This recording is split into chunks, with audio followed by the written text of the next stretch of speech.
Well, at this point, even the children have had enough of snow. But earlier this week, many were outside and taking advantage of the biggest local snowfall in years. Welcome to This Week in East Brunswick. This week features scenes from after the storm, a review of the town council meeting held Monday night, an update from the Friends of the Library's book sale now in progress at the Brunswick Square Mall, and previews of two upcoming performances. The first, presented by the Chinese American Cultural Association, to be held at Rutgers Nicholas Music Center this Saturday, and Oklahoma by the East Brunswick High School Drama Club. Also this week, Dolly Vasta and Dr. Brian Johnson discuss how to introduce a new baby to the pets at home. But first, here's what's happening next week on Channel 8.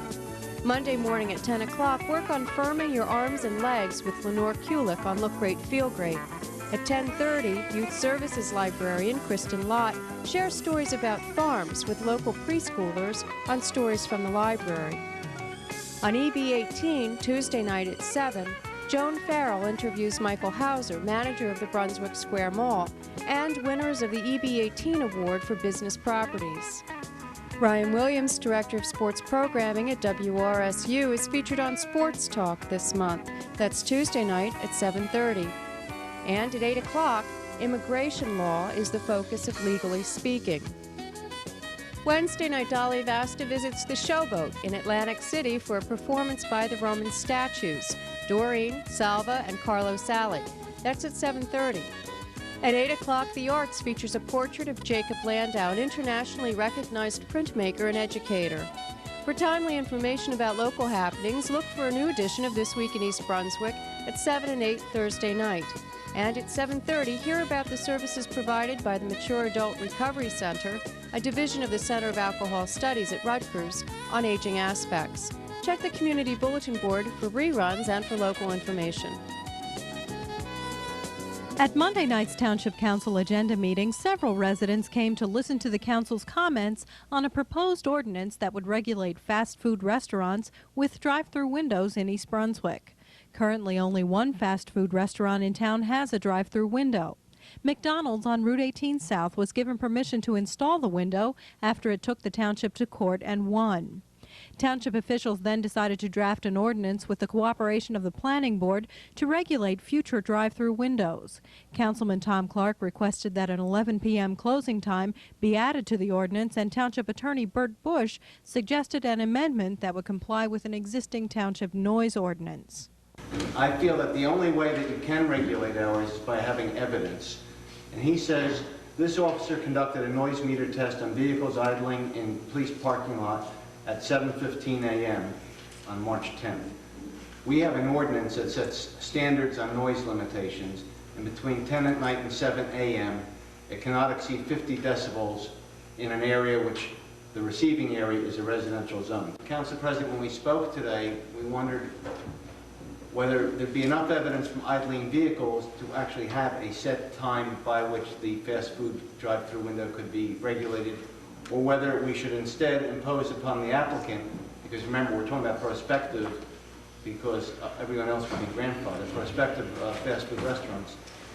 And one possibility would be to impose another condition in the ordinance, which would say that they would have to comply with our noise standards, where they could not be 50 decibels, and the furthest distance that this study showed was 125 feet.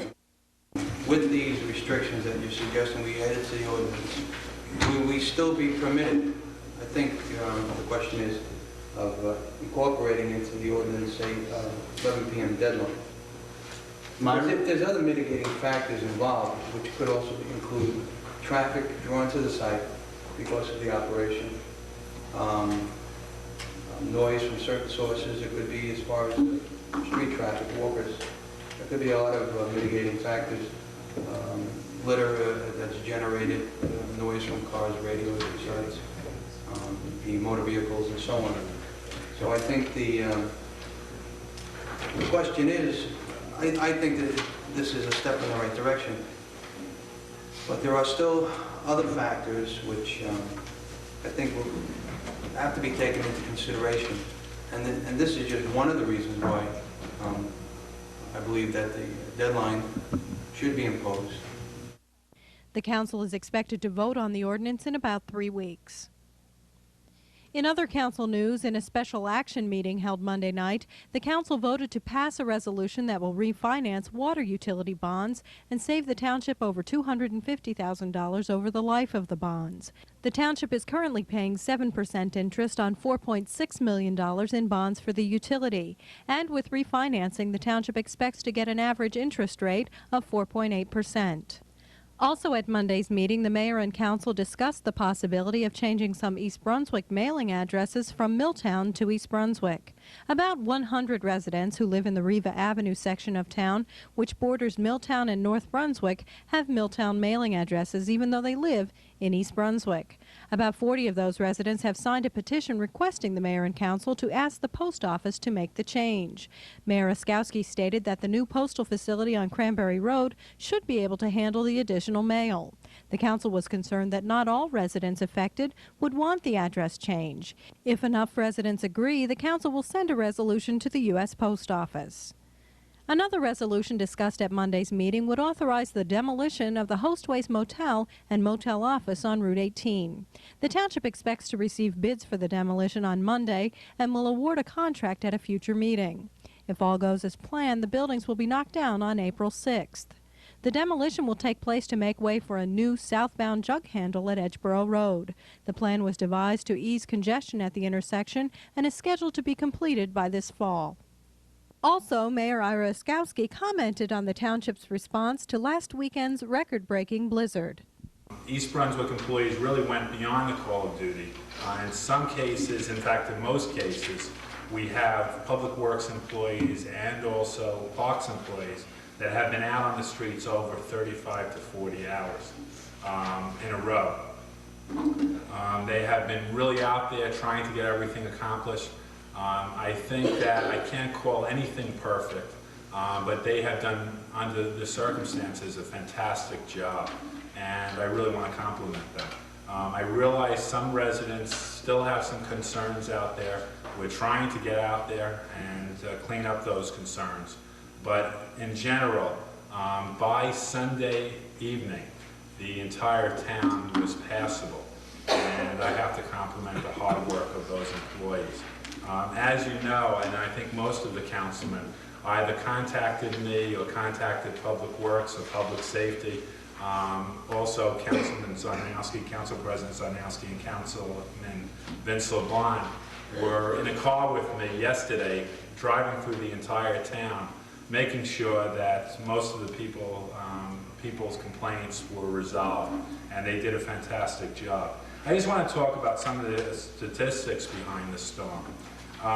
The Public Works and Parks employees covered over 700 streets with over 170 miles of roadway. Total man hours worked total for everybody in the town was 3,100 total hours.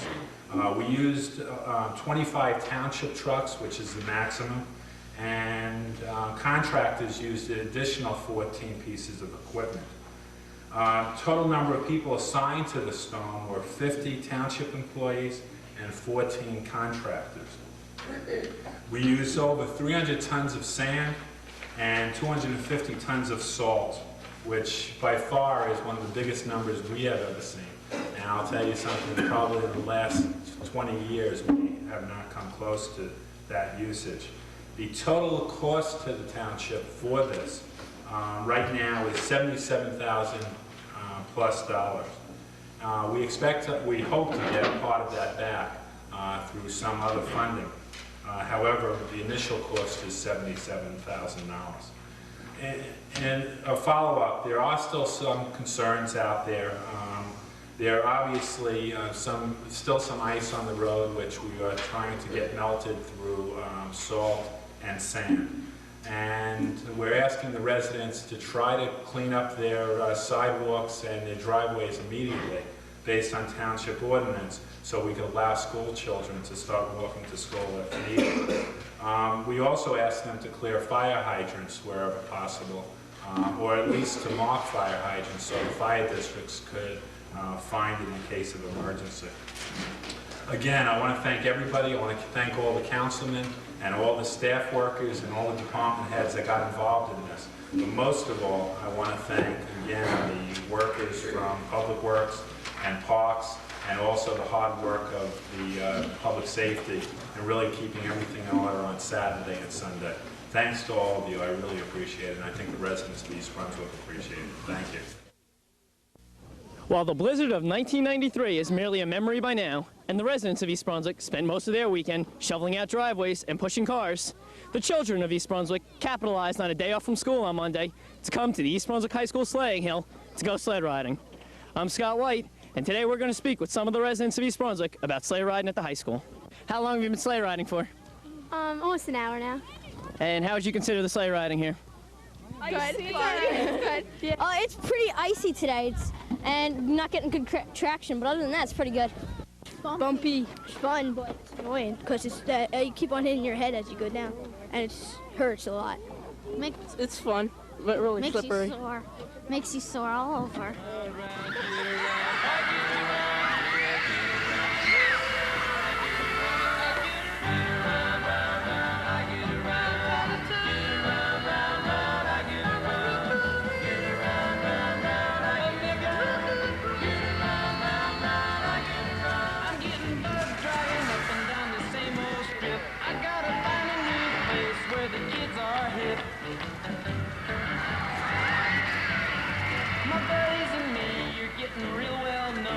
Yesterday I was playing in the snow with my friend, and today I came to the high school to go sledding. And what kind of sled do you use? I use a blue sled. What do you call it besides a blue sled? All I call it is a sled. And I see it has no brakes. How do you stop on that? It stops automatically. And what if it doesn't stop? Then what do you do? I put my feet out. What did you guys do during the storm? I just stayed at my friend's house most of the time I was snowed in. I stayed at home. My house. Stayed inside. I sat at the firehouse on snow standby. Shoveled. Yeah, shovel snow. Shoveling. Shoveling. Did you shovel too? Oh, we were snowed in. My mother made us clean the house.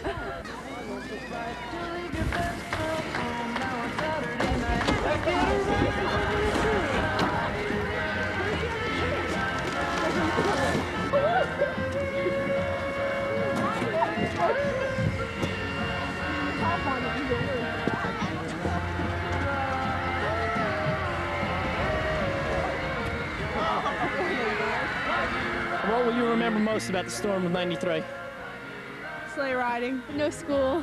All snow. Sleigh riding. Sleigh riding. Kept us away from school. That was the best part about it. The snow was empty here, and that was pretty cool. Staying inside and doing nothing. Yeah, not having any food in the house. Playing in it. While some will remember being stranded in for the weekend, and others will remember a day off from school to go sleigh riding, everyone will remember the blizzard of 1993. For This Week in East Brunswick, I'm Scott White. The Friends of the Library's annual book sale got off to a rough start, and library representative Josephine Fiamingo talked with book sale co-coordinator Lucretia Lipper. Well, shall we begin with the trucks that broke down or the snowstorm that prevented us from getting into the storage area, or the fact that the tables didn't get here on time? It was like one thing after another. Yeah, our well-oiled machine got a little rusty. But we're here, and we're going to be here all week, and we have books for you to pick from, and we hope that you'll come down. The sale runs tonight from 7 to 9 p.m., and then from Tuesday through Sunday during mall hours at the Brunswick Square Mall. So we'll see you here.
The Chinese American Cultural Association will present the Nai Ni Chen Dance Company at Nicholas Music Center at Rutgers University on Saturday, March 20th.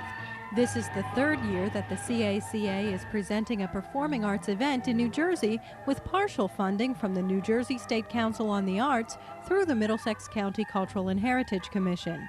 The event is aimed to promote greater understanding of Chinese tradition and Chinese American cultural heritage to the public. The program to be presented on March 20th will feature dances from the Chinese tradition, such as the ribbon dance, a dance originated over 3,000 years ago in the Han Dynasty, the fan dance, a folk dance popular in the warm climate of southern China's provinces. Appearing with the company will be guest artist Yuan Yu Cheng, the renowned Peking opera and Huan opera master from Shanghai. Mr. Huan will demonstrate the martial art dance movements in classic Chinese opera. For more information, call 756-0657.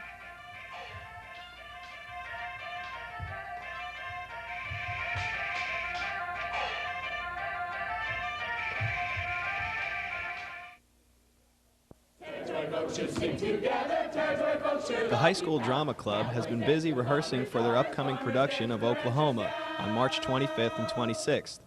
The large cast and crew is made up of over 80 students from the high school, and co-advisor Dan Moran pointed out that coincidentally the high school's production falls on the 50th anniversary of the show and the 100th anniversary of the state. 90 cents, we're getting rich. Another dance to the schoolhouse. Do I hear more? You hear $50. $50? Nobody ever been $50 for lunch before. Nobody ever even been 10. He ain't got the money. Oh, yes, I have. And if you're a man of honor, you'll let Ada Annie belong to me, like you said she would. Yeah! But where's the money? Right here in my hand. It ain't yours. You just spit it. Just give it to the school. Tickets for the performance of Oklahoma can be purchased at the high school auditorium on the nights of the show, which again are March 25th and 26th. Adults are $5, students are $3, and senior citizens are free. Doors will open at 7 p.m. Wait a minute.